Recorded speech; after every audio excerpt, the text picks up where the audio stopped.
ètò Ijiroro Owuro ló tún gbòde. ètò yìí ló ń bá wọlé kí n káàbọ̀ kí n máa fi ìlú ẹ̀kú àwọn ojúbà. ètò tó kọ́ ni lọ́gbọ́n tó fún ni lóye ó gbà ṣàlàyé ètò Ijiroro Owuro. ètò yìí ló ní ládùn ṣẹ́gbọ́n. gbogbo ìkan pàtàkì láwùjọ lẹ máa bá níbẹ̀ gbogbo ohun tẹ́ fẹ́ mọ̀ nípa wọn ni wọ́n máa sọ. most of àwọn ọmọ tó wà talented tó ní ìlú àti láti ọ̀fà society. pẹ̀lú Ola Onabajo lórí Startimes television Yorùbá níbi tá a ti ń ṣàfojúsùn ayé tó rẹwà.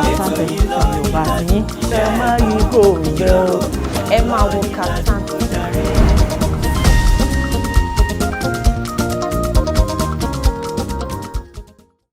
kábíyèsí rẹ̀ Olúwa Ọlọ́run tó fi mọ́lẹ̀ ṣaṣọ bora kábíyèsí rẹ̀ Olúwa bàbá mi àgbàlagbà oyè kábíyèsí rẹ̀ Olúwa aráyé àrọ̀rùn tó lọ́kànrin kése kábíyèsí rẹ̀ Olúwa bàbá mi lànà bàbá mi lónìí bàbá mi títí aya nípẹ̀kun wọ́n ní yíbò a máa pè ọ́ ní Ṣínẹ́kẹ́ haúsá a pè ọ́ ní Bángíjì yorùbá a pè ọ́ lólùgbàlà paríparí ọlá porogodogo ọlọ́run tó lọ kọrin kése ni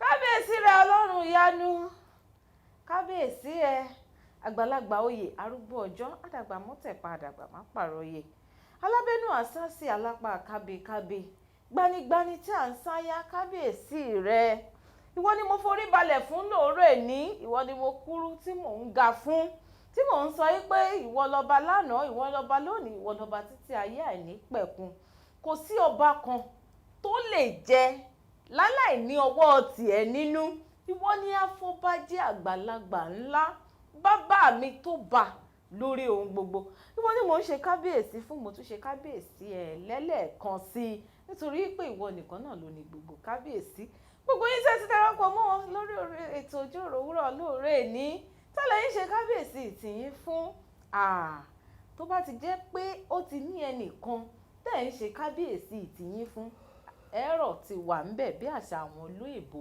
ìṣẹ́jú báyìí ṣùgbọ́n tó bá jẹ́ bàbá mi àgbàlagbà oyè nìkan náà là ń ṣe kábíyèsí fún òun nìkan náà ní gbogbo ọpẹ́ tọ́ sí ẹjájọ máa ṣe fún kájọ máa gbé fún kájọ máa yìn lógo ká máa gbé òṣùbà fún lójoojúmọ́ kí máa fi eléyìí náà kí máa fi kí yín kó àmójúbà àkọ́tún ètò Ijiroro Owuro lọ́jọ́ tèmi lórí Startimes television Yorùbá tiyín orúkọ tèmi Ola Onabajo ayọ́lúwa ṣe ńlá fún mi aláṣàkẹ́ tiyín gangan tí ò common ẹ̀yin kan máa ń pè mí níyà gbogbo ìfẹ́ bẹ́ẹ̀ ó bá kọ́lọ̀ mi mu èmi náà ni mò ń jẹ́ bẹ́ẹ̀ bẹ́ẹ̀ dẹ́rẹ́ tí ogun tẹ́ bá ti rí wọn báyìí lórí ètò Ijiroro Owuro gbogbo fàájì ti bẹ̀rẹ̀ sí ní ṣàn nínú ilé yín náà ni